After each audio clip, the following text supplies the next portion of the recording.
Imekuwa ni desturi ya watu wamekaa katika upweke, na upweke ambao wako wamekaa, wanaimba nyimbo fulani za machozi, wanaimba nyimbo fulani za kukataliwa. Kuna nguvu katika mziki. Ninapozungumza mziki, chanzo cha mziki ni Mungu mwenyewe. Nikizungumza mziki, ninazungumza sauti zilizopangiliwa kitaalamu, ndizo ambazo zinamshusha Mungu, ndizo ambazo zinashusha wingu la Mungu. Na wakati utukufu unashuka, ndipo ambavyo vitu vilifunga milango yako, ndipo ambapo vitu vilikamata kazi yako, vinaenda kuachia. Lakini vitu havijaachia kwenye maisha yako ni kwa sababu moja: umekuwa ukiimba wimbo wa kukataliwa, umekuwa ukiimba wimbo wa manunguniko, umekuwa ukiimba wimbo wa kujiona haustahili. Lakini wale wanyofu wa moyo, kipindi wanapita jangwani, kipindi wanapita kwenye matatizo, hawakuinua sauti zao kwa kusifu matatizo yao, bali waliinua sauti zao na kumtukuza Mungu, kuimba utukufu wa Mungu. Ndipo wingu likashuka juu yao, likawaonesha njia. Mahali ambapo giza lilitanda, nuru inaposhuka, neema inapata kuonekanika. Lakini hauwezi ukaona njia kwa kutukuza matatizo ambayo uko unapitia. Huwezi ukaona njia, utabaki kusema Mungu hayupo kwenye maisha yako. Nisikilize mtu wa Mungu mzuri sana. Unajua, imekuwa ni desturi ya watu wengi sana, wamejiwekea wimbo fulani kwenye maisha yao, wamejiwekea wimbo kama ni kumbukumbu ya mapito yao. Yani yeye huwa anakaaga tu, akikaa katika chumba chake ni kulia. Nataka nikwambie, kuna nguvu kubwa sana katika mziki. Ninapozungumza mziki, ninazungumza kuhusu Mungu mwenyewe. Sikiliza, anaposema na tumfanye mtu kwa mfano wetu, anasema na tumfanye mtu kwa mfano wetu. Alipopulizia ile pumzi ya uhai katika yule mtu, mapigo yakaanza kudunda, ti ti ti ti, yanadunda. Kinachomaanisha ni mziki. Ina maana ndani ya moyo wa mtu kuna mziki. Na ndio maana ukisikiliza, wanapima madaktari, wanaona moyo unadunda, mbona kuna mziki uko unapiga. Na ule mziki ukizima, mapigo ya moyo yakisimama, hapo habari ya mtu hakuna tena. Ina maana mtu ameanguka. Hii tafsiri yake ni nini? Kumbe mziki ambapo kinywa chako kinashindwa kusifu kupitia Mungu, maidia, ni sawasawa na umekufa. Majaribu yanakuwa upande wako, vichomi vinakuwa upande wako, kukataliwa kunakuwa upande wako. Ni kwa nini? Kwa sababu kinywa chako kimenyamaza kumsifu Mungu. Na hiyo ndio maana Mungu akaweka siri ndani ya moyo wako. Ndio maana moyo wako siku nzima, hata ulale vipi, mapigo ya moyo yanadunda, yakimaanisha Mungu anashuka katikati ya sifa. Inamaanisha mapigo ya moyo wako yakizima tu, na wewe ndio habari ya dunia imeishia hapo. Na inamaanisha ya kwamba kinywa chako, endapo utaacha kusifu Mungu, ndio hapo matatizo yanafufuka katika maisha yako. Nisikilize mtu wa Mungu, kuna vitu vingine kwenye maisha yako vilibidi viachie, lakini kinywa chako huwa kimesimama na kusifu majaribu. Sisi sio wakuolewa. Wakuolewa tutakuwa ni sisi. Sisi hatuwezi tukaolewa sisi. Jinsi tulivyo hivi, tuangalie vizuri. Yani sisi hatunaga nyota. Unakuwa ukisifu lile jaribu. Wakati unasifu jaribu, unalipa nafasi katika maisha yako. Na wakati unalipa nafasi, linachukua kiti. Likichukua kiti, linatawala. Kitu chochote ambacho unakisifu, lazima hichi kitu kikutawale.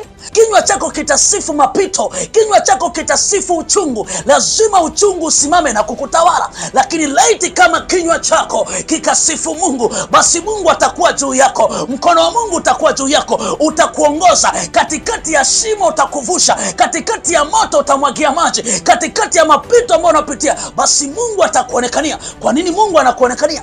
Kwa sababu kinywa chako kinasifu. Nisikilize mtu wa Mungu, unajua ninapozungumza mziki, ninazungumza kuhusu msitu fulani. Katika msitu kuna wanyama mbalimbali, katika msitu kuna miti mbalimbali. Hani hakuna mtu ambaye ameimaliza mziki, hayuko. Ni kwa sababu tafsiri ya mziki ni Mungu mwenyewe. Ninapozungumza mziki, basi ni Mungu mwenyewe. Leo hakuna mtu katika dunia hii ambaye atakwambia mimi napiga miziki yote duniani. Hayuko. Kwa nini hayuko? Kwa sababu hakuna mtu aliyemchambua Mungu akammaliza. Uwezo ukamchambua Mungu ukamaliza. Na ndivyo mziki ulivyo, na ndicho kitu ambacho anakipenda Mungu kuliko vitu vyote. Hebu sikiliza ya kwamba kazi ya malaika ni nini mbinguni? Kazi ya malaika ni nini mbinguni?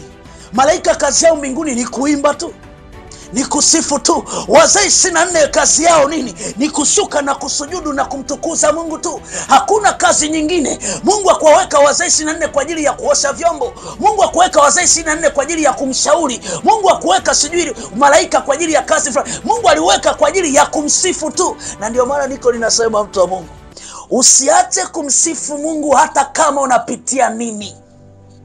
Hata kama unapitia tatizo gani, hebu usiache kumsifu Mungu. Nyanyua sauti yako.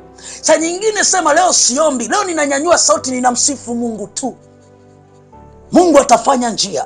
Mahali palipokuwa na ukame, Mungu atakufanyia njia. Nisikilize mtu wa Mungu vizuri sana, kwa ufasaha na kwa makini. Kama uko unanielewa kwenye live yetu, unaweza ukasema amina kubwa. Nasema kama kuna mtu mmoja ananielewa kwenye live yetu, unaweza ukasema amina kubwa. Nimekwambia muziki kama njia ya kuabudu Mungu. Muziki ni kama njia ya kumwabudu Mungu. Muziki ni njia ya kumwabudu Mungu. Na ukienda hata kwa waganga wa kienyeji, muziki nao ni njia ya kuita mizimu.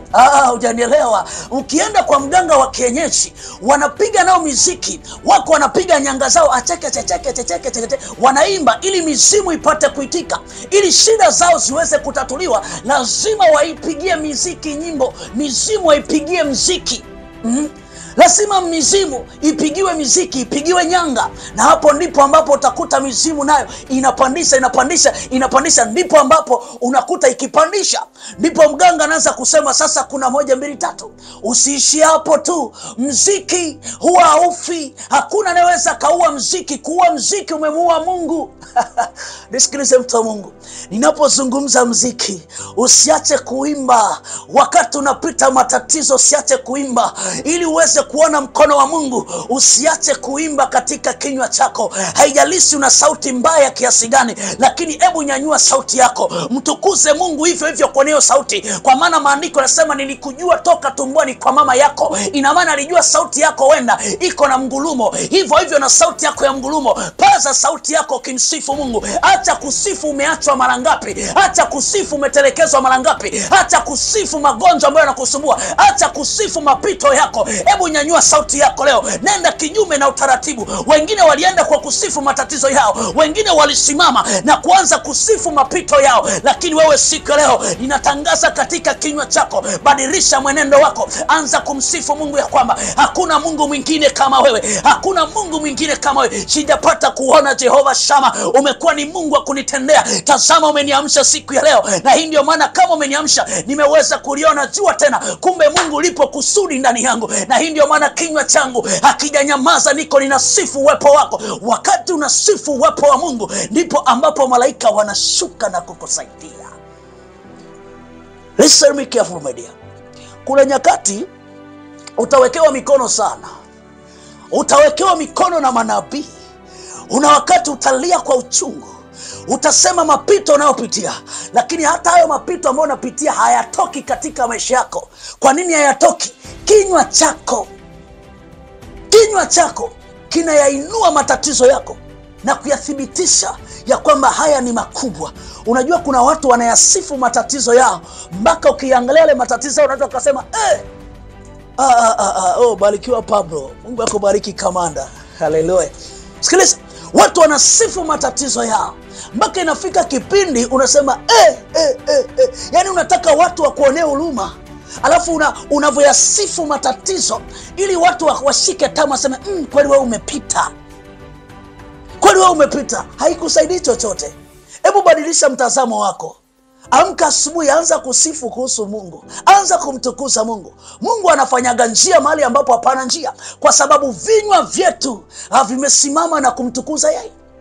Kuna saa nyingine unaweza ukawa unalalamika sana, yani watoto wangu wanaumwa sana sana sana. Maandiko matakatifu yanasema Mungu wetu ni Mungu mwenye wivu. Ni Mungu mwenye wivu. Sasa nakuta toka umezaa huyo mtoto Junior, wakina Junior, toka umemzaa Junior, basi kinywa chako kinakuaga kumsifu Junior. Ya kwamba yani Junior, jamani mimi ananichekesha. Yani Junior, wewe kinywa chako masaa 24 ni Junior.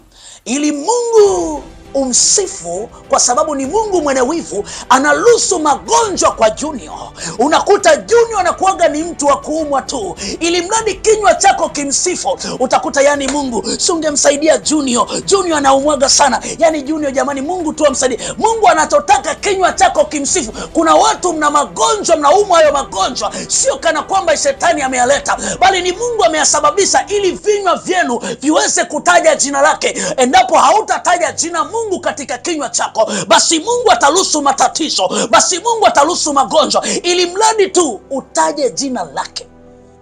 Ili mradi. Sio kama kuna watu mnaumwa, watu wa Mungu. Kuna watu hamuumwi, ila Mungu ameruhusu tu. Wewe ukiwa unapita katika machungu, ndio wewe unatajaga jina la Mungu. Kuna watu Mungu ameruhusu msiwe hamna pesa, maana anajua ukisika pesa utaabudu pesa. Mungu anajua wewe ukikamata pesa wewe huwezi kutaja jina Mungu.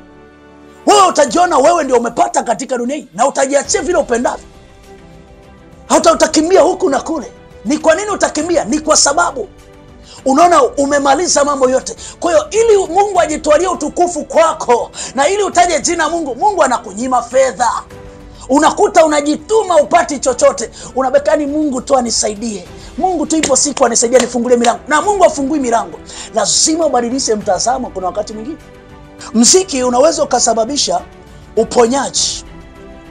Mziki unasababisha uponyaji. Mziki. Haleluya. Mziki unasababisha uponyaji. Sasa unaweza ukasema, kaka, uponyaji kwenye mziki tunaupata wapi? Haleluya. Utaenda kusoma Samueli wa kwanza 16:23. Ukisoma ile vizuri sana. Wakati Sauli analipuka na roho mchafu ndani yake, Sauli anapata matatizo, roho mchafu anaingia ndani yake. Napata kumwona Daudi anashika kinubi. Daudi anaposhika kinubi, Daudi anakipiga kinubi vizuri kwa mbwembwe. Anapopiga kizuri vile kinubi vizuri, basi yule roho mchafu anaweza kuondoka. Anatoka ndani ya Sauli, anaenda anakaa kando, anaondoka. Sauli anajikuta yuko safi. Kwa nini Sauli anajikuta yuko safi? Kwa sababu mziki unaleta uponyaji. Na hii nikikwambia mziki ni Mungu mwenyewe, niko ninaelewa nini ambacho anasema. Kumbe wakati Sauli anapita matatizo, roho mchafu ameingia ndani yake. Alikuwa kuna mtu mwingine anayeweza akatoa yule roho. Hakuna mtu mwingine ambaye anaweza akakemea ile roho ikatoka. Lakini tunapata kumwona Daudi alikuwa anaenda na kinubi kwa Sauli. Akifika na kile kinubi, anaanza kukipuliza kinubi kwa utaalamu. Anakipiga kinubi kwa utaalamu. Wakati anapiga kile kinubi, napata kuona Sauli, yule roho mchafu aliyokuwa ndani yake, anaanza kusogea, anaanza kutoka. Wakati anatoka, yule roho anaondoka. Mwisho wa siku Sauli anajikuta yuko sawa. Kwa nini anajikuta yuko sawa? Kwa sababu mziki uliopangiliwa kitaalamu huleta matokeo. Mziki uliopangiliwa vizuri huleta majibu ya moyo wako. Mziki. Hapo sasa kauliza swali moja. Wewe unapenda kusikiliza mziki gani? Unapenda kusikiliza mziki gani? Anakwambia Daudi anapopiga kinubi, roho mchafu alimtoka Sauli. Swali kwako, unapenda kusikiliza mziki gani? Ndo au unapenda ule mziki nyanyua dela tikisa tuone endende nyanyua, ndo unaupenda ule mziki? Ndio maana hata picha zako zimekaa nyanyua dela tikisa tuone. Alafu mwisho wa siku unasema, baba naomba unipatie mume bora. Baba, wakati mziki uliokaa ndani yako ulioharibu CV yako, nyanyua dela tikisa kama tuone. Ungemchapia Bwana makofi na vigelegele. Nasema ungenyanyua mikono, ungemchapia Bwana makofi na vigelegele. Nini ambacho unasikiliza? Unachosikiliza kinaondoa roho mchafu aliyokaa ndani yako, ama unachosikiliza kinabariki na kuinua nafsi yako? Nini ambacho unasikiliza? Haleluya, mtu wa Mungu. Ni nini ambacho uko unasikiliza? Baba naomba uniombee. Nataka kukua kiroho. Yaani ni msikizi maombi yamekata. Okay, sawa. Swali la kwanza, ni nini ambacho unapenda kusikiliza? Mziki gani ambao unausikiliza? Ni mziki gani? Ina maana kama Daudi alipiga kinubi, roho mchafu aliondoka kwa Sauli. Tafsiri yake ni nini? Kuna vinubi vingine vikipigwa, roho mbaya anaingia ndani yako. Ndio tafsiri yake. Ndio tafsiri. Nini ambacho unasikiliza? Na maandiko yanasema imani chanzo chake ni kusikia. Kitu gani ambacho unasikiliza? Mziki gani ambao unausikiliza? Ni mziki unaoleta uponyaji, ama ni mziki ambao unakuja kuharibu katika maisha yako? Sipingi, sikosoi. Sipingi wala sikosoi. Nimemsikia hata mtumishi wa Mungu Abiudi alikuwa akilaani mziki wa sengeri. Akilaani, anasema amelaaniwa na ukataliwe kwa vijana, ukataliwe. Mtumishi wa Mungu Abiudi, simpingi, sikosoi. Lakini ukiangalia sababu ya kulaani mziki wa sengeri, sio kana kwamba ni mbaya, ni mzuri sana. ni mzuri, lakini ni kitu gani ambacho kimesimama, ama ni maneno gani ambayo yamepangiliwa kwenye huo wimbo ambayo yanaweza yakaleta matokeo kwa kijana, ambayo yanaweza yakamfundisha binti, ambayo yanaweza yakanyanyua roho ya mtu?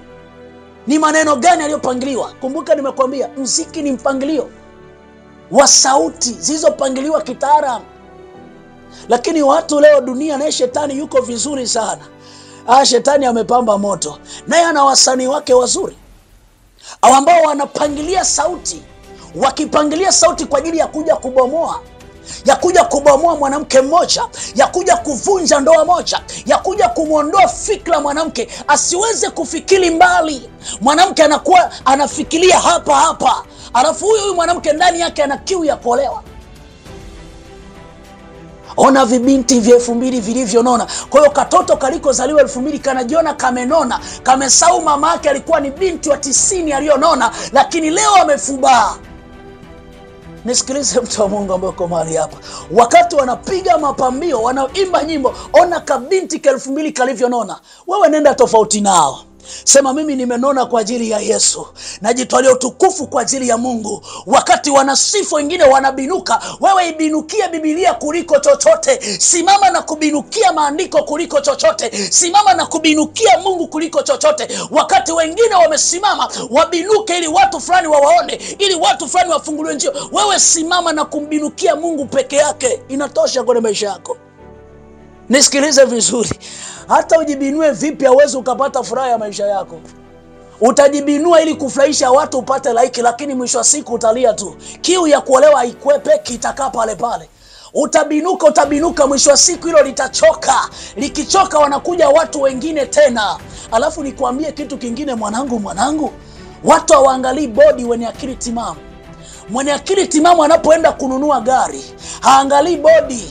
Mwenye akili timamu anaangalia injini ya gari ina uwezo kiasi gani, ina perform kiasi gani katika mashimo mabonde, hii injini ina uwezo kiasi gani. Mwenye akili timamu. Lakini wapumbavu ndio ambao wanaangalia body, na wapumbavu wanaoangalia body utatembea nao kilomita chache, kwa sababu injini yako sio nzima. Umedili na body, siku kianguka paa. Wale wapumbavu wao wanakimbia. Hawezi ukasema amina hapo. Nasema hiyo huwezi ukasema amina. Kwa nini huwezi kusema amina?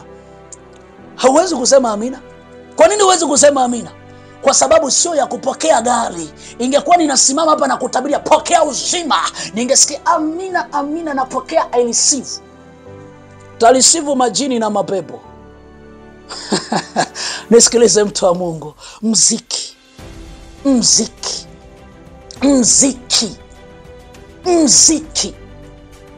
Anasema mziki ni Mungu. Na kama mziki ni Mungu, kwa upande wa pili mziki ni shetani.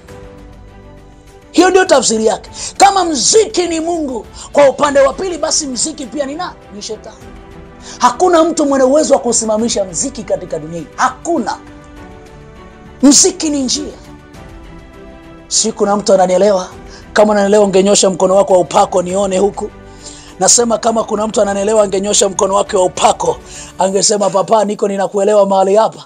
Nasema huko, kama huko unanielewa ungenyosha mkono wako wa upako, alafu ungesema kamanda nakuelewa sana. Nasema kama kuna mtu mmoja, somebody mmoja anabarikiwa, nasema ningeona mkono wa upako, alafu angesema kamanda anabarikiwa sana. Namba 3. Sikiliza hiyo namba 3. Namba 3. Mziki kama njia ya kumbukumbu na mafundisho. Namba 3, mziki unasimama kama njia ya kumbukumbu na mafundisho. Mziki unasimama kama njia, alafu na kumbukumbu. Mziki. Unasema kaka unasemaje? Hebu uliza kaka unasemaje, alafu nikwambie ninasemaje. Unaposoma Kumbukumbu la Torati 31:19 hadi 22. Unaposoma Kumbukumbu la Torati ule mstari wa 31:19 hadi 22.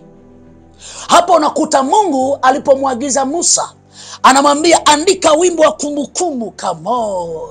Baada ya Musa ametoka kwenye mapito ya kukimbizwa na maadui zake, ameteseka, amekimbia mbio nyingi sana. Ikafika nyakati akaona bahari hakuna njia. Musa akashangaa, akajiuliza maswali mengi sana. Hapa na uwezo wa kupita vipi? Hapa na uwezo wa kuvuka vipi? Hapa na uwezo wa kuiona njia kweli? Bali Mungu akamwambia Musa, sikia, mkononi mwako na nini? Basi Musa akasema, Bwana, niko na fimbo. Akasema, tandika bahari. Musa akachapa bahari. Alivyochapa bahari, basi njia ikapata kuonekana. Musa alipofika ng'ambo, Mungu anakuja kumwambia, andika wimbo wa kumbukumbu. Nami shika leo ninakuja kama nabii wa Bwana, nikisema katika maisha yako, nikisema katika kitu ambacho unapitia, kwenye matatizo ambayo uko unapitia. Yamkini umesifu matatizo sana. Hata Musa ilifika kipindi ambapo hakuona njia. Alisimama na kusema ya kwamba hapa ndio mwisho wetu. Alisimama na kusema ya kwamba hapa ndio hakuna kuvuka tena. Akachoka moyo wake, akajiona kama mkosaji. Lakini Mungu akamuuliza Musa, una nini mkononi mwako? Musa akapata kumwambia Mungu, niko na fimbo. Basi Mungu akamwambia Musa,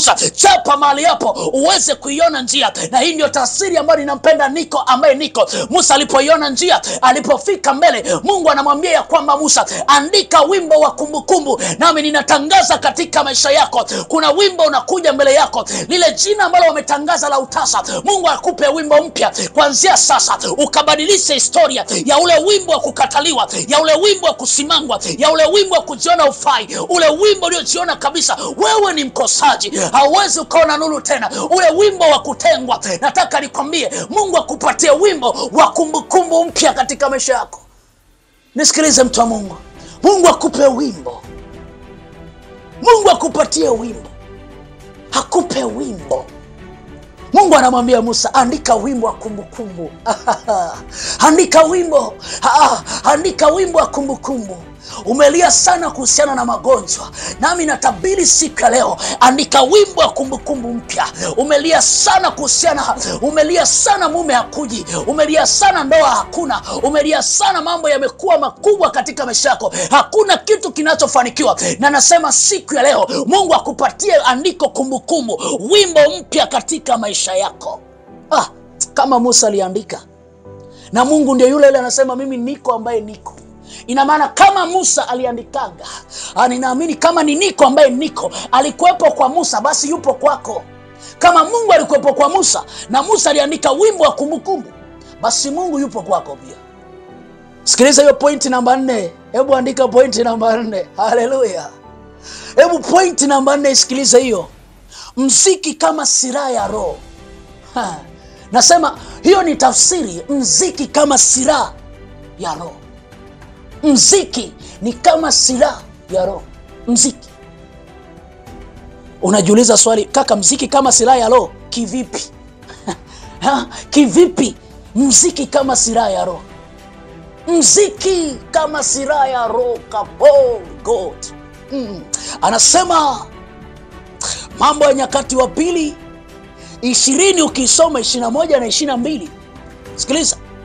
Wakati wa vita, Yuda aliweka waimbaji mbele ya jeshi, na walipokuwa wakiimba na kusifu Mungu, alileta ushindi kuvuruga adui. Nisikize vizuri. Wakati wa vita, Yuda aliweka waimbaji mbele ya jeshi. Hujaelewa? Yuda akatazama, wakati huu ni wa vita, wakati huu hatuchomoki. Wanajeshi nyie kaeni nyuma, mbele tuweke waimbaji. Oh Jesus. Haujanielewa ufunuo huo?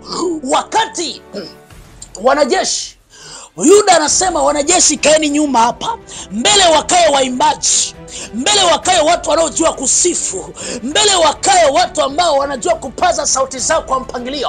Huu ni wakati wa vita, lakini tusinyamaze, tuendelee kusifu Mungu aliye hai. Yuda anaweka waimbaji mbele, alafu nyuma ndio wanajeshi wanakuja na makombola, lakini mbele wamesimama watu wa kusifu na kuabudu, mbele wamesimama watu wa kuimba, mbele wamesimama watu wasafisha njia. Wakati wa wanaimba Mungu anasuka, Mungu anavuruga maadui, maadui wanashindwa kuelewa. Huyu mtu tumemtesa miaka mingapi? Mbona amekuwa akiimba akisifu? Huyu mtu mbona hivi? Mbona amekuwa akinyanyua sauti yake na kusifu? Hakuna machozi yanayotoka katika maisha yake, mbona anasifu?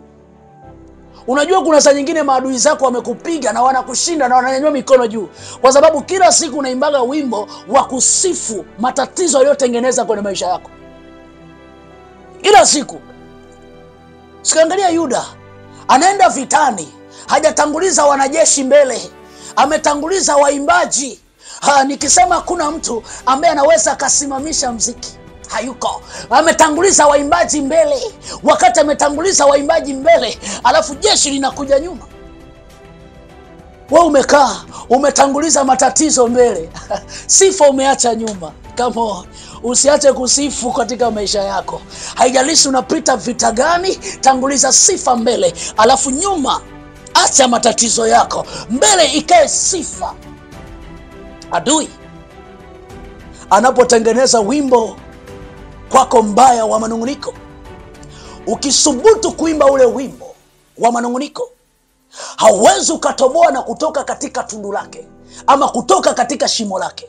Kwa nini huwezi kutoka? Kwa sababu utakuwa unatukuza kitu alichokitengeneza yeye.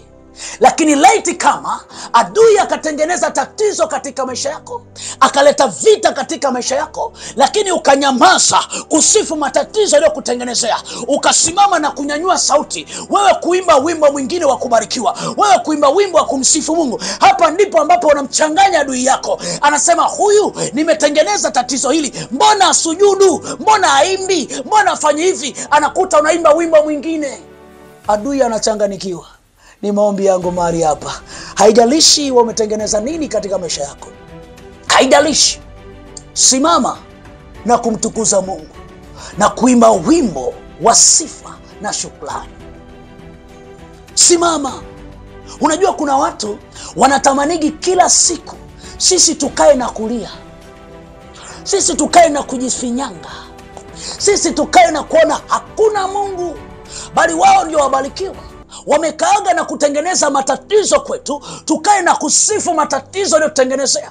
Lakini siku leo tumetambua ya kwamba watu, ili tuweze kushinda Yuda, tumetambua ya kwamba Yuda alipoona ya kwamba matatizo, vita imetokea, hakutanguliza wanajeshi mbele kwa ajili ya kwenda kupambana, bali alitanguliza wazee wa kuimba mbele. Wakati watu wanaimba, wale watu wanajeshi wanakuja nyuma. Walikuwa wanatengeneza kuona ushindi ni sehemu yetu, kufanikiwa ni sehemu yetu. Wanapiga, wanaimba. Ndio maana hata ukienda kwenye maandamano yoyote yale, utakuta watu wanaimba sijudi, wanaimba, wanajifariji, wanaimba, wanajifariji. Lakini wewe umeshindwa kuimba wimbo wa kujifariji, umekaaga kuimba wimbo wa manunguniko, umekaaga kuimba wimbo wa matatizo, umekaaga kuimba wimbo kuona haufai.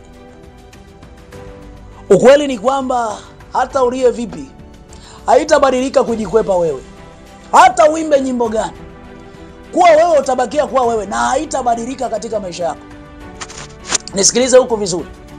Ukweli ni kwamba hata uimbe wimbo wa manunguniko, hata uimbe wimbo wa kujikataa, hata uimbe wimbo wa kujiona na matatizo chungu nzima, hata uimbe wimbo wa kuwaimbia watu matatizo ambayo unapitia, haisaidii kujitoa. Kinachosaidia ni kuimba wimbo wa kumtukuza Mungu. Wakati unaimba wimbo wa kumtukuza Mungu, ndipo Mungu anakuja kufanya solution ya yale matatizo ambayo uko unapitia. Nilimwambia mwanangu mmoja, aliniambia, baba, nimejichoka, nimejikataa. Nimejichoka sana na nimejikataa. Mimi sifai kuanzia sasa. Nikamwambia, unasemaje? Mimi sifai. Sitamani kabisa. Najichukia. Nikamuuliza swali, sasa ukijichukia inasaidia nini? Sinasema na wewe unajichukia hapo. Umekunja sura unajichukia. Unaimba wimbo wa kujichukia. Haya, unajichukia inasaidia nini? Nasema na wewe uko unanitazama, umetoa macho, umekodoa. Unajichukia inasaidia nini? Katika kitu cha kipumbavu na ambacho hakita kusaidia kwenye maisha yako, kujichukia wewe. Kwa sababu huwezi kujikwepa, hauwezi ukajikimbia. Eti leo nilale, nikilala fofofo, nikisinzia tu najikwepa, najikimbia. najiacha. Hauwezi ukajikwepa. Wewe ni wewe tu. Ukipenda kujiimbia mawimbo ya kulia, utalia mpaka ufe. Hakuna kitachobadilika. Kuna wakati mwingine, hebu jitengenezee wimbo wa kufurahi wewe pasipo watu wengine. Yaani kuna wakati mwingine, anza kujitengenezea wimbo wa kufurahi wewe mwenyewe pasipo watu wengine. Mtukuze Mungu. Ukimtukuza Mungu, tengeneza wimbo wa kujisifu wewe pasipo watu wengine. Kwa sababu huwezi ukajikwepa. Hata ujikatae huwezi. Hata ulie vipi, wewe utabakia kuwa wewe. Huwezi kuwa mimi. Mimi siwezi kuwa wewe. Na kama siwezi kuwa wewe, kwa nini nijikatae? Mungu umeniumba na kichwa kikubwa, sijipendi. Kichwa kiondoki, nitabakia kuwa na kichwa kikubwa. Mungu tazama ulivyoniumba. Mimi mbona kama mfupi? Ufupi utabakia kuwa ni wewe. Mungu tazama umeniumba. Yule umemuumba na mashepu, unaimba wimbo huo. Amemuumba na shepu. Mimi sina shepu, nimenyoka kama moja. Utabakia kuwa wewe kama moja. Kuna nyakati nyingine unatakiwa uimbe. Mungu tazama mimi ni mwanamke. Juu nina mwili mkubwa, chini nimenyoka. Hakika Mungu liniumba kama komando. Mimi na yule mwanamke ambaye nina uwezo wa kuleta matokeo katika nyumba yangu. Huu mwili Mungu umenitengeneza ni kwa sababu una kusudio. Kwa maana mume wangu anapenda kulala katika tumbo hili. Na asante Mungu kwa kuniumba mwanamke mwenye kitambi. Asante Mungu kwa unaanza kujiimbia wimbo fulani ambao una uwezo wa kukutengeneza wewe kuto kujiona wewe ni mlemavu. Lakini kuna saa nyingine umeimba mawimbo mabaya. Ndio maana unajiona una makasoro. Ndio maana unajiona ufai. Ndio maana ukijiangalia unajiona kama huwezi kuwa mtu fulani. Unajiimbia manyimbo fulani mabaya mabaya, hayasaidii chochote. Nisikilize mtu wa Mungu. Hata ujiimbie vipi, wewe utabakia kuwa wewe. Hakuna mtu ambaye anaweza akatoka leo umejikataa akasema kwa sababu umejikataa ngoja niingie mimi niwe wewe. Wewe utabakia kuwa wewe. Nisikilize, umepinda miguu hivi, jikubali. Jamii hakuna mtu mwenye mwendo kama mimi. Mimi ndo na mwendo wa kipekee dunia nzima sijapata kuona. Unajiimbia wimbo, ndio mwendo wa kipekee kuliko watu wengine. Sijapata kuona mtu mwenye mwendo kama mimi. Wewe umekaa, ona miguu yangu ilivyopinda. Yaani mimi najichukia hii miguu, siipendi. Wakati unajichukia miguu, kumbuka kuna mtu hana miguu na anajikubali na anajipenda. Wewe umebakia kusema mimi hivi. We, koma kabisa mwanangu. Anza kujipenda. Jiimbie wimbo mzuri. Usiabudu matatizo yako, usiabudu kasoro zako, usiabudu mapito yako, usiabudu mume wako, usiabudu kazi yako, usiabudu chochote. Wewe kinachotakiwa abudu Mungu, sifu Mungu. Ukimaliza kumsifu Mungu, alafu njoo kwenye kazi ya mikono yako. Ipende na kuisifu na kuiona bora kuliko kazi ya mtu mwingine. Ya kwake ni ya kwake, ya kwangu ni ya kwangu. Na hiyo ndio maana tuko tofauti. Unaichukia kazi yako, unaisifu kazi ya mtu mwingine. Yaani hii kazi siipendi, ninafanya tu ili mradi. We. Kuna mtu mwingine anaitamani kazi yako ambayo unaifanya wewe. Kwa nini usiipende hiyo unayoifanya? Kwa nini usiipende unayoifanya? Mimi siipendi, naichukia.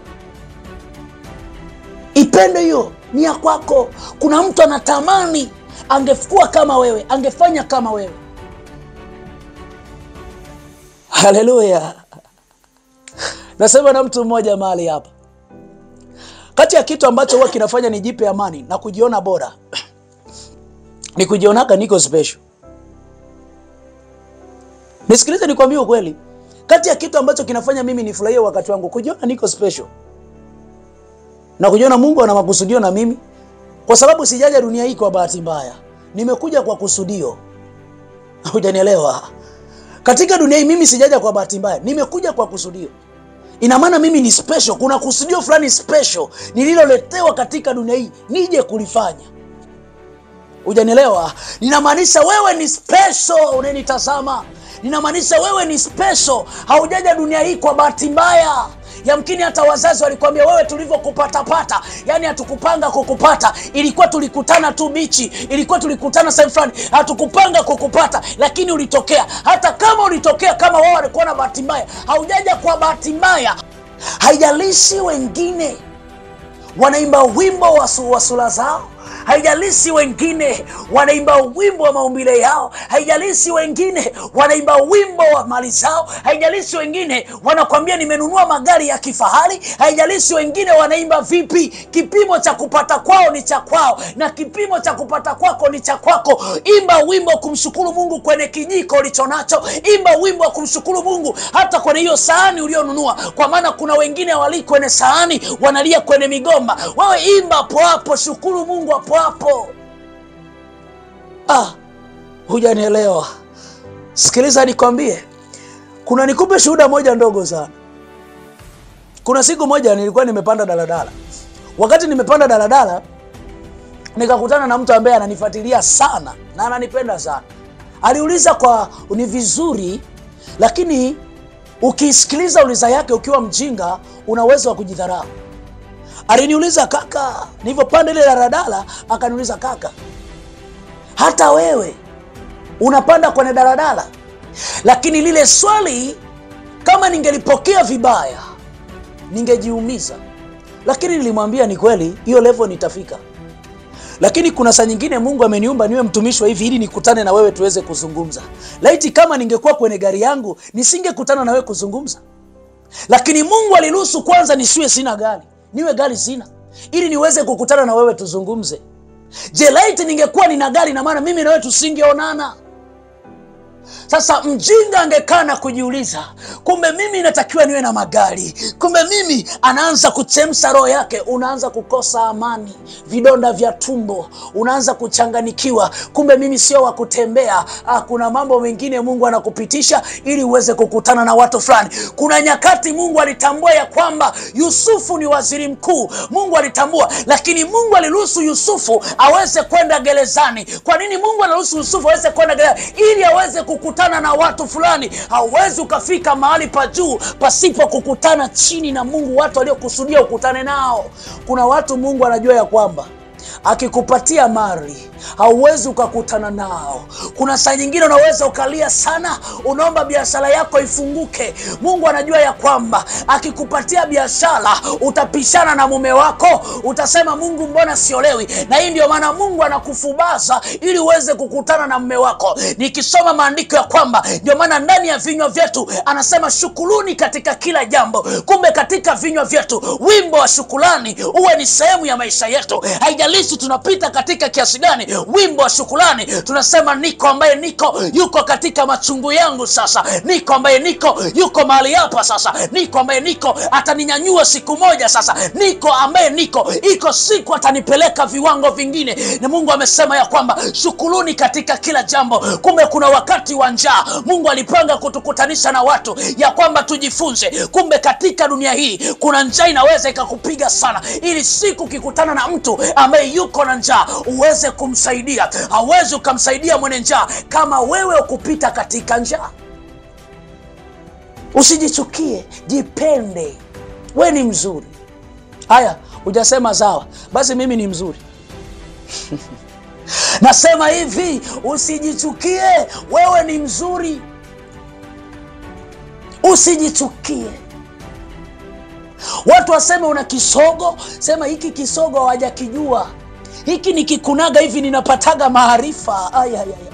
Waseme muone na mashavu yako kama unapuliza moto, waambie hujajua. Haya nikitabasamu hivi, mume wangu akinionaga anachanganikiwa, ni very special. Umekaa umejikunyata, unajichukia, unajiimbia wimbo mbaya. Muone na miguu yake, amepinda yule dada, ila sijui ameumbiwa udongo gani yule. Yule atakuwa ameumbiwa mawe. Hayo ni maneno yao. Weka pembeni, tupia kando, alafu simama. Sema hii miguu ya waleta matokeo. Waleta matokeo siku zote lazima wakataliwe. Waleta matokeo siku zote tunaanzaga na wimbo wa uchungu. Waleta matokeo siku zote tunaanzaga na wimbo fulani ambao jamii inaanzaga kuimba. Nisikilize mtu wa Mungu, wakati naenda kumalizia, sitakuwa mkaaji mahali hapa. Ngemchapia Bwana makofi. Nasema nitakuwa sio mkaaji mahali hapa, naenda kumalizia. Nisikilize vizuri. Waleta matokeo siku zote jamii ndio huwa inaimba wimbo wa kuwatenga. Lakini wao huwa hawajitengi na nafsi zao hawajitengi na wao wenyewe, waleta matokeo. Lakini watu wasioleta matokeo, jamii inapoimba wimbo mbaya juu yao, wao wanaanza kujiimbia wimbo wa kujikataa. Unaelewa? Lakini watu walio na kusudio na wanajua kuja kwao katika dunia hii kuna kusudio lililowaweka. Jamii wakati naimba wimbo, huyu dada ni malaya, huyu dada mpumbavu, huyu dada sijui nani atamuoa, wao waimbagi wimbo wa kujikataa, bali wao wanasimama na kuanza kuimba wimbo wa kutoka katika lile kusudio la kudharauliwa na kuanza kupiga hatua nyingine. Wanajua sisi hatujikatai, hata watu waseme vipi, bali sisi tutasimama na kujikubali. Halo, sijui kama kuna mtu ananielewa vizuri mahali hapa. Nasema sijui kama kuna mtu ananielewa vizuri sana. Sijui kama kuna mtu ananielewa vizuri mahali hapa. Sijui. Waleta matokeo. Huyu dada ni malaya jamani. Yaani dada ni malaya. Mleta matokeo wezi ukakuta analia. Wanasema mimi malaya. Analia kwa uchungu. We sio mleta matokeo. Waleta matokeo wakisema ni malaya, anajua kweli yeye sio malaya, haimuumizi kichwa. Mleta matokeo waumi kichwa kwa maneno yao. Mleta matokeo waumi kichwa kwa nyimbo zao. Mleta matokeo waumizi kichwa nini ambacho wanaimba watesi wake. Mleta matokeo siku zote wanaimba wimbo wale watu fulani, wimbo wa kumtenga. Mleta matokeo huko walikomtenga anachunga mbuzi, huko anaendelea kujiimbia, huko anaendelea kupanga sauti ya kinubi. Haujanielewa nini ambacho unasema. Mleta matokeo hajikatai. Hata iwaje, hata mpige parapanda, muimbe nyimbo vipi, mleta matokeo hajikatai. Ukiona unajikataa, unajichukia, wakianza kuimba wimbo wa kusema wewe ni malaya, wakianza kuimba wimbo wa kusema wakuolewa utakuwa wewe, wakianza kuimba wimbo wa kusema wakuzaa utakuwa wewe, ukiona unajifungia kwenye chumba chako, unalia machozi, mashuka yote yameloana machozi yako, unaanza kulia na kujiona hauna bahati, nataka nikwambie neno hili, utakuwa ni mtu wa kutokuwa na bahati maisha yako yote, na utakufa pasipo kusudio lako kutimia. Lakini hata wakisema ya kwamba, muone ya kwamba wakaimba manyimbo yao ya kusema sidhani kama ataolewa, huyu dada alivyo kwanza ni malaya, huyu dada alivyo kwanza ni tasa, huyu dada alivyo sijui nani atamuoa, kwa alivyo kaakaa tu sijui ni nani atampenda. Ila mleta matokeo atasimama na kuona zile ni hadithi za abunuasi za kutembea juu ya maji, ataona zile ni hadithi za abunuasi za kujenga nyumba hewani, atazipuuza na kuziweka kando. Alafu ataimba wimbo moja katika watu ambao Mungu amewateua mwaka huu, ndoa ni sehemu ya maisha yao, ni mimi hapa. Kuna watu mwaka huu Mungu aliyowateua ya kwamba kuzaa ni sehemu ya maisha yao, ni mimi hapa. Kuna watu ambao Mungu amewateua wakati wa mwaka huu kufanya biashara kubwa, ni mimi hapa. Anaanza kumtukuza Mungu katika neno la kinabii ambalo wamejitabilia, anaanza kuona njia, anaanza kutembea na kuona njia. Wale watu wanashika vichwa na kuanza kusema, huyu si ndio yule ambaye tulisemaga wakuolewa atakuwa yeye, huyu si ndio yule ambaye tulisemaga ya kwamba wakuzaa atakuwa yeye, mbona wana watoto mapacha, mbona anakaa kwenye ndoa yake. Wanaanza kubadilisha wimbo, wanakuja wanaanza kuimba wimbo mwingine. Hivi ndugu yetu unalogea wapi? Unawaambia sikiliza nikwambie, mchawi wa kweli ni Yesu peke yake, hao wengine ni wapiga nyanga tu, ila ndani ya Yesu ndio mchawi pekee, ndio mchawi mwenye nuru. Sijawahi ona mchawi mwenye nuru kama Yesu. Hao wengine ndio maana wanajificha kwenye giza, lakini katika giza Yesu akiingia anawekaga nuru, ndio mchawi wa kwanza. Alafu naambia karibuni watu wa Mungu, njoeni na nyie muambatane na mimi. Hawajibu kwa nyodo kwa sababu tunaye aliyotutendea. Maandiko yanasema ya kwamba mtamshinda kwa neno la shuhuda. Wakati neno la shuhuda linakaa kinywani mwako, unasema Mungu lisiishie neno peke yake, ninaomba unipe wimbo wa shuhuda. Wakati watu walionikataa, watu walionitenga, watu walionidharau na kunidhihaki, nipe wimbo wa kuimba. Sikiliza, nipe wimbo Mungu, niimbe. Nikikumbuka kuna nyakati nimekataliwa, kuna nyakati nimekaa pale Ubungo, nimekaa chini ya daraja, najiona ndoto zangu zimeisha, watu walionipokea wamenitenga, nimekaa mahali pale, najiona sistahili, najiona sifai. Nikakaa nikajionaga na mimi ni sehemu ya wale watu wanaitwa chokora, nikakaga mahali pale, watu wamenitenga. Hakika siku ya leo ninamtukuza Mungu sana, maana wale walionikataa ndio hao wanasema, mtumishi wa Mungu unaendeleaje? Mtumishi wa Mungu ninahitaji kitu fulani. Ninasema hakika Mungu umewabadilishia watesi wangu, umewapa wimbo wa kuimba. Mungu awape watesi wako wimbo wa kutukuza Mungu juu yako. Nenda kwa Shadraka, Abednego na Meshaki. Mfalme umesema jamani, muabudie ili sanamu la dhahabu, ili ndio la kuabudiwa. Wale jamaa wakasema huo ni wimbo wako mfalme, huo wimbo wako wa kuabudu sanamu. Sisi tunajua sisi ni waabudu halisi. Haujanielewa. Mfalme anasema sikilizeni, nimeleta sanamu ya dhahabu. Hii sanamu ya dhahabu inatakiwa muiabudu. Asiyeabudu atachomwa moto. Yale majamaa matatu yaliyokaa katika namba 3 kamilifu, namba yenye mamlaka, namba ambayo haigawanyikagi siku zote, wamekaa katika namba 3. Wengine wanasema ni namba 9. Wakasema sikiliza mfalme, tukwambie sisi tunajua nani wa kumwabudu. Sikiliza hayo majamaa yako hapa, sikiliza, tunajua nani wa kumwabudu. Mfalme akasema mnajua nani wa kumwabudu? Jamani, ule moto ulikuwa unawashwa kidogo. Nampendaga Mungu hapo. Mungu ajitokezagi kipindi adui anapanga mipango. Nasema Mungu ajitokezagi kipindi adui yako anapanga mipango. Mungu ajitokezagi hata siku moja kipindi adui yako anapanga mipango jinsi ya kukumaliza. Mungu anamwachaga adui yako apange mipango vizuri, adrafti mipango vizuri. Mungu anakuaga na makusudio yake.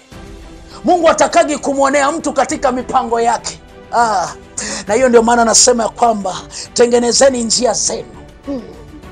Wakati huo mfalme anasema sikieni, ule moto ule uliwashwa mara chache sana, uliwashwa 3%. Sasa nendeni mkaupindue uwashwe mara 7.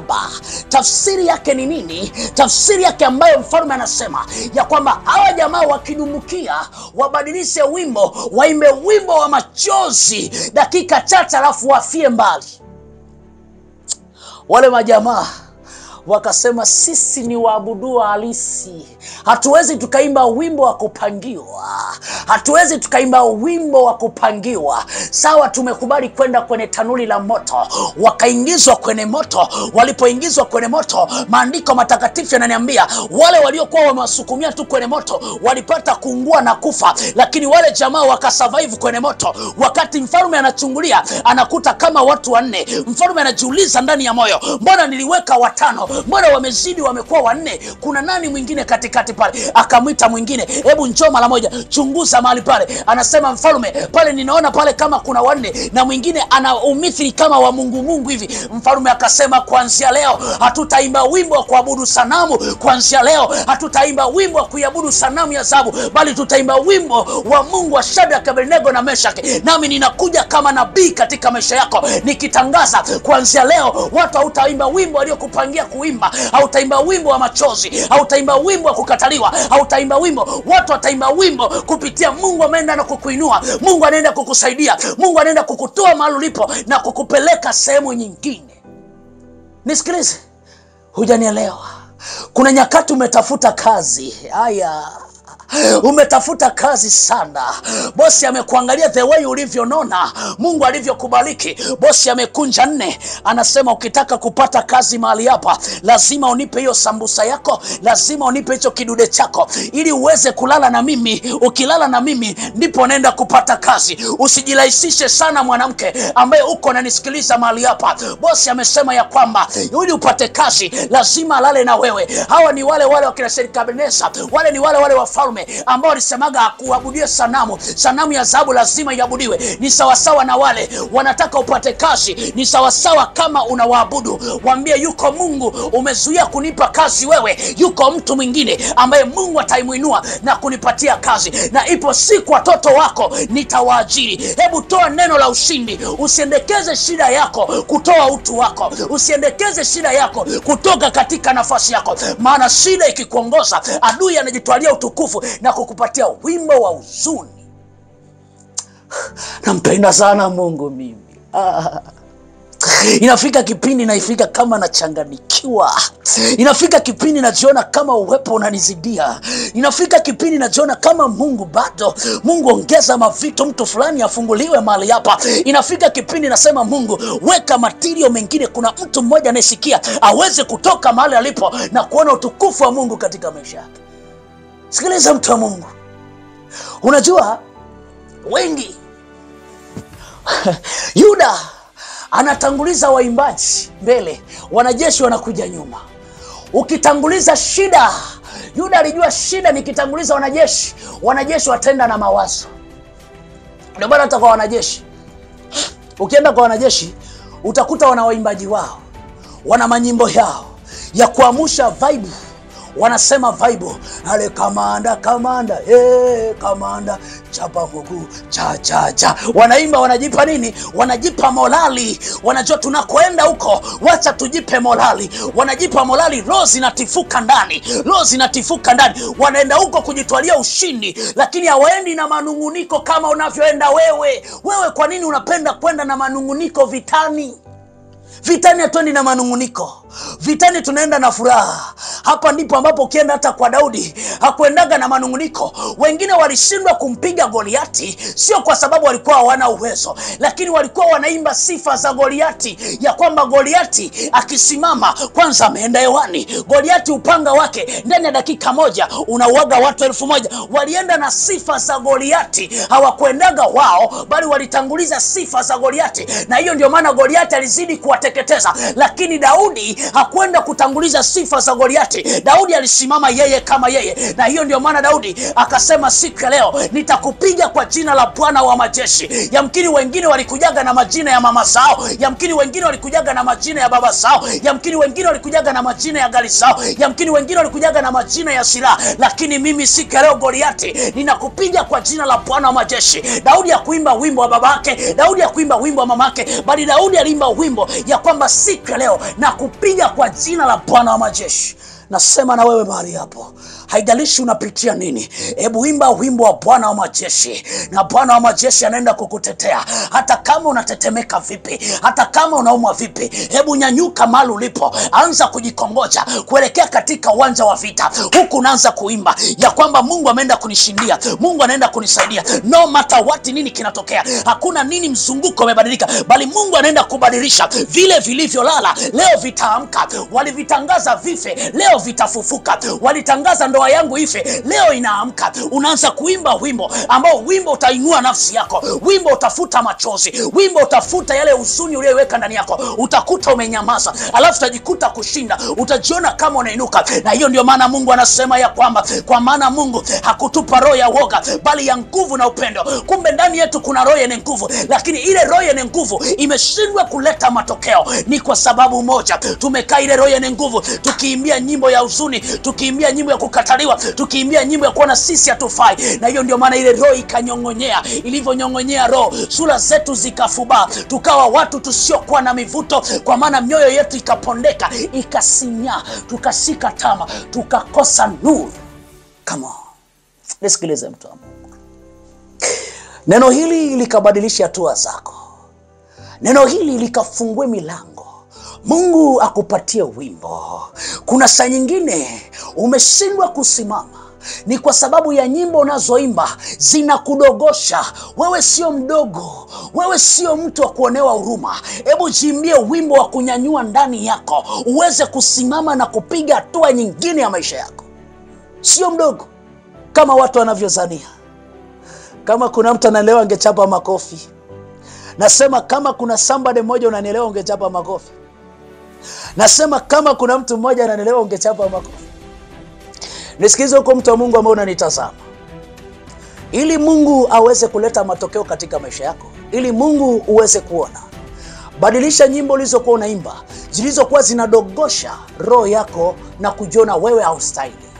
Anza kuimba wimbo wa kunyanyua roho iliyoko ndani yako, ili uweze kuleta matokeo. God bless you. Mungu akubariki. Unaweza kuwa unajiuliza, kaka unaitwa nani? Wananiita Apostle Alex, ama mlisi wa fimbo ya Musa.